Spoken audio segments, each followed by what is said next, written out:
ngenyanga ngumlaphi wendabuko udume kakhulu ngokulapho enesifanele namacala nawo wonke ukuthinta icala ngoba phela umuntu emhlabeni phela ngecala.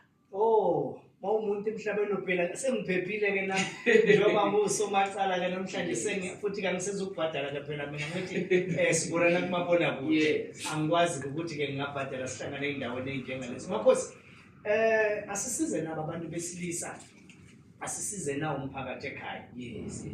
Izolo bekubungazwa ukuzalwa kukaJesu. Ithi-ke lento ukuzalwa komuntu kubalulekile kakhulu. Siyakubona ukuthi-ke usuku nosuku kukhona abantu abazalwayo and abantu they are celebrating ama-birthdays wabo. What is the significance mhlampe ukuzalwa nje siqale lapho kubaluleke ngani? And then number 2 umbuzo uzothi umuntu uzaleka kanjani? Umbuzo omuhle kakhulu. Ukuzalwa chaza isivumelwano. Ukuzalwa ukuvumelwene abantu ababili ngawe bebenyama nabemoya. Ngoba umuntu phila kabili.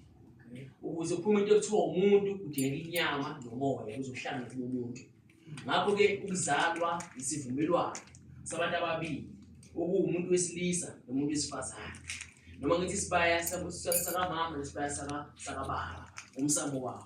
Ngoba ukuze kuzaleke wena uma ngabe azange bavumelane bona, ngabe wena azange ube khona. Uqale ukuhlelo eqala ngawe ukuze uvunyelwane ukuthi kube khona umphefumulo uzofuma phansi kwaley'mba ezibili umphefumulo owodwa. Kusho ukuthi ngale nkathi wena uyise noma wabahlangana kusuke yenziwa lapho isivumelwano phakathi kwamadoda amabili ukuthi umuphi ozobe amelane ne-protection yakho wena njengomuntu.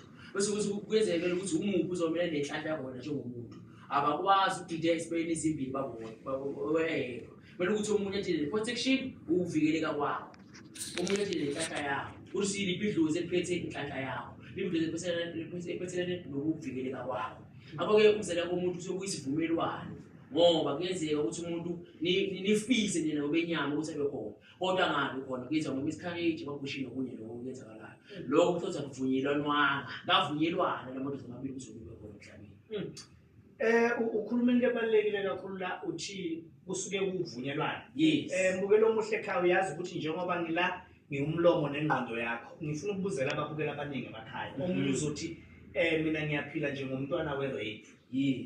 Uma ngabe-ke mina ngumntwana we-rape and uMakhosi ukhuluma ukuthi kusuke kuvunyelene abantu abaphilayo number 1, okwesibili kuvumelene abantu abashiya inyama, okusho ukuthi-ke ibona bathi-ke lo mntwana akabe khona. So lo dlwengulile uzothi yena kuvume bani?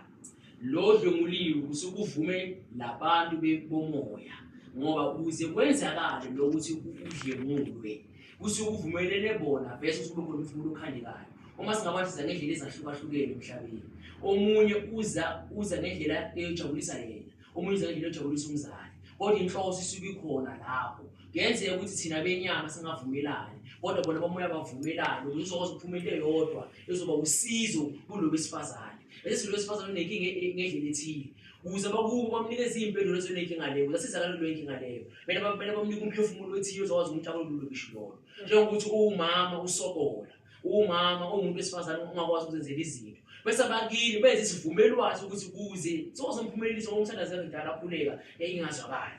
Asimkhandele ukuthi kube khona isimo esimehlakalelayo. Kuzokuphuma umphefumulo ozokwazi omlekelele yena. Inkinga masingabantu silesifisa ukuphendula ngendlela thina esifisa nayo. Kanti cha, kuyenzeka ukuthi kube khona abanye abantu thina singababoni ngokwenyama uma umuntu awuzalwe ehlahlile. Uma ngabe zange bavume bona benyeke le-rape yenzakala. Ngoba sekunamadlozi amabili. Kunedlozi lakho baba elizoba ne-protection. Kube khona umama elizokunikeza inhlanhla. Alikwazi bese kokubili ledlozi lelo.